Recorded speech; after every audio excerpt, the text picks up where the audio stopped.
ठीक है। कौन सी एक्सरसाइज? प्रश्नावली 3.2 निम्न समीकरणों को प्रतिस्थापन विधि से आपको क्या करना है? हल करना है। ठीक है, ध्यान दो यहाँ। ठीक है, तो आपके दो समीकरण दिए गए हैं, करनी 2x प्लस करनी 3y बराबर 0, करनी 3x माइनस करनी 8y बराबर 0। ठीक, इनको किस मेथड से आपको सॉल्व करना है? प्रतिस्थापन विधि से हल करना।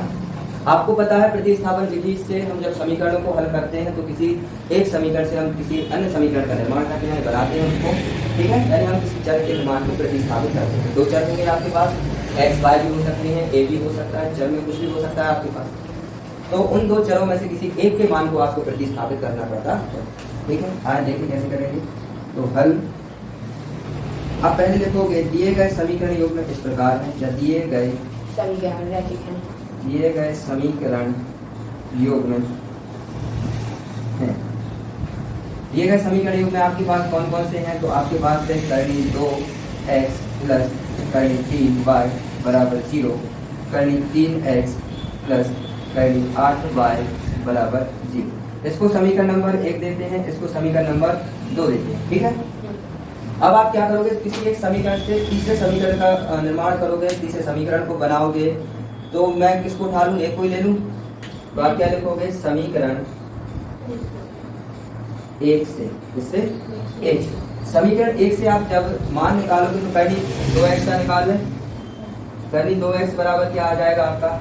ये करनी 3y उधर जाएगा तो क्या हो जाएगा? माइनस का करनी 3y हो जाएगा। अब मुझे करनी 2x का मान नहीं चाहिए, मुझे चाहिए है हमारे पास x का मान, है ना। यानी हमें चर राशि क्या है यहाँ? x है कि करनी 2x है? हमारी चर राशि x है, हमें किसका मान चाहिए? x का। x का मान निकालोगे तो करनी 2 को इधर दे दोगे तो ये आ जाएगी आपकी नीचे। क्या आ जाएगी? नीचे करनी 2। इसको दे दो समीकरण नंबर 3। तो समीकरण 3 आपका क्या बन गया? x बराबर माइनस करनी 3y बटे करनी 2। अब आपको पता है कि जब जो समीकरण 3 होता है हमारा, इस समीकरण 3 को हम उस समीकरण में रखते हैं जिससे हमने समीकरण 3 नहीं बनाया। मतलब हमने समीकरण 3 का निर्माण किससे किया है? 1 से। इस समीकरण 3 को हम कहाँ रखेंगे? समीकरण 2। तो आप क्या लिखोगे? समीकरण 3 से x का मान समीकरण 2 में रखने पर या प्रतिस्थापित करने पर, क्या करने पर? प्रतिस्थापित करने पर, क्योंकि प्रतिस्थापन का मतलब ये होता है इधर उधर है ना, करने पर। तो आप समीकरण 2 में जब x का मान रखोगे तो आपका क्या आएगा? समीकरण 2 तक करनी 3 इंटू x की जगह पर आप रखोगे माइनस करनी 3y बटे 2। ठीक, फिर आपका क्या आ जाएगा? माइनस करनी 8y बराबर 0। इसको सॉल्व करो तो क्या होगा? करनी 3 का अंदर गुणा करोगे तो करनी 3 का माइनस करनी 3y से गुणा करोगे तो आपका क्या आ जाएगा? माइनस करनी 3 और करनी 3 का गुणा होंगे 3 बनेगा, और इंटू में y है बटे में 2 है, माइनस यहाँ से बचेगा आपका करनी 8y बराबर 0। ठीक, अब ये क्या बना आपका? डेढ़ टांग का एक टांग बना लें। तो करनी 3y माइनस 2 का इधर गुणा हो जाएगा तो 2 करनी 8y बटे में क्या आ जाएगा आपका? 2 बराबर 0। बन गया आपका एक टांगा। इस 2 को भी हटा दो तो क्या आ जाएगा? माइनस 3y माइनस 2 करनी 8y बराबर, इस 2 को इधर ले जाओगे तो क्या होगा? 0 इंटू 2 मतलब 0। ठीक, अब आप क्या करो? यहाँ क्या है आपका? माइनस करनी 3y माइनस 2 करनी 8y, ये है आपका। ठीक है, इसके आगे तुम लोग को लिखना है, लिख लो।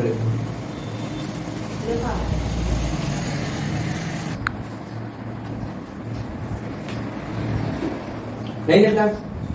पक्का? ठीक, तो आगे बढ़े। 3 का 3 से अब यहाँ क्या हो जाएगा आपका? माइनस 3y माइनस 2 करनी 8y बराबर 0। ये तो सॉल्व होगा नहीं। देखो क्या मिस्टेक है अपनी, बटे में क्या चल रहा है आपका? करनी 2, तो यहाँ भी क्या आएगा? करनी 2, जबकि अपन क्या लिखे हैं? सिर्फ 2, तो ये आ जाएगा करनी 2।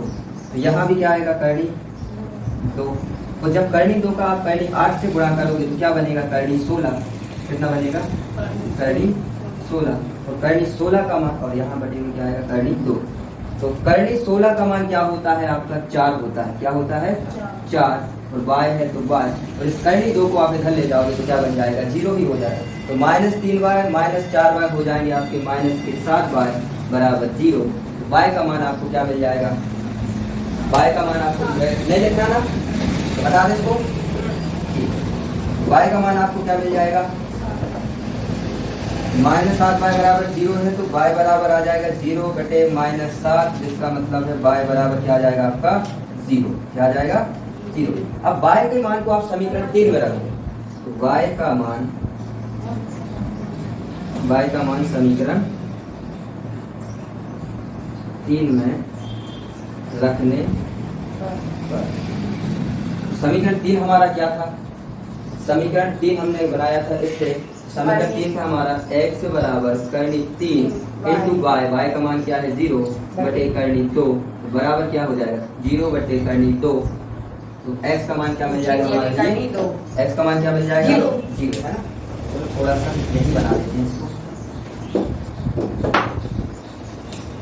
x बराबर आप रखोगे करनी 3 इंटू y का मान 0 बटे क्या है आपका करनी 2, तो क्या आ जाएगा आपका 0 बटे करनी 2, तो x बराबर आपको मिल जाएगा 0, x बराबर क्या मिल जाएगा 0 है ना।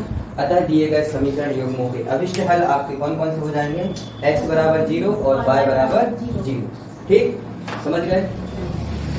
चलिए कहीं डाउट हो, कोई समस्या बताओ, बताओ इतनी करनी है अभी इसमें, कहाँ पर, यहाँ 16 का। चल देखो समझ लो क्या है, आपको यहाँ तक समझ में आया कि ये कैसे आया, ठीक। क्या किया, जो आपने समीकरण 3 बनाया था, समीकरण आपने 3 क्या बनाया था, आपने समीकरण 3 बनाया था x बराबर करनी 3y बटे करनी 2। इस समीकरण 3 को आपने उठा के कहाँ रखा, समीकरण 2 में, समीकरण 2 था आपका करनी 3 इंटू x, तो x की जगह आप रखोगे करनी 3y बटे करनी 2, माइनस भी था आपका है ना, इसमें माइनस आ तो माइनस भी था, तो माइनस भी लगा दिया मैंने, तो माइनस है ना, यहाँ भी आपको क्या लगेगा माइनस लगेगा, तो माइनस आएगा 0 यहाँ से कोई नहीं, 0 क्या है आपका न्यूट्रल रहता है ना, प्लस का रहता है ना माइनस का, इसके साथ चाहे प्लस लगाओ चाहे ना लगाओ, माइनस लगाओ चाहे ना लगाओ, कोई फर्क नहीं पड़ेगा आपका। तो आपका क्या समीकरण था, x बराबर था आपका कि माइनस करनी 3y बटे 2 करनी 2, ठीक। इसको आपने कहा रखा समीकरण 2 में, करनी 3 इंटू एक्स था, x आपने रखा करनी 3 इंटू y बटे करनी 2 माइनस करनी 8y। अब जब आप करनी 3 के अंदर गुणा करोगे तो माइनस, ये प्लस है ये माइनस है तो माइनस आएगा, करनी 3 का करनी 3 से गुणा होगा तो 3 बनेगा, और ये y है तो y, ठीक। बटे में क्या है आपका करनी 2 तो रहेगा, माइनस 8 करनी 8y बराबर 0, सेम है कोई दिक्कत नहीं। अब आप क्या करोगे, इससे करनी 2 का गुणा करोगे करनी 8 से, तो करनी 2 और करनी 8 का गुणा होकर कितना बनेगा करनी 16, क्योंकि 2 का 8 से गुणा करोगे 16, करनी का करोगे तो क्या आ जाएगा करनी 16, ठीक है।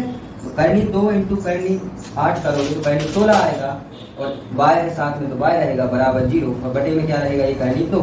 अब आपको पता है करनी 16 का मतलब 4 होता है, 16 का वर्गमूल क्या निकलता है 4, तो करनी 16 के स्थान में हम सिर्फ 4 देख सकते हैं, इंटू में y है तो y, ये करनी 3y, तो करनी 3y माइनस करनी 3y माइनस 4y बराबर 0।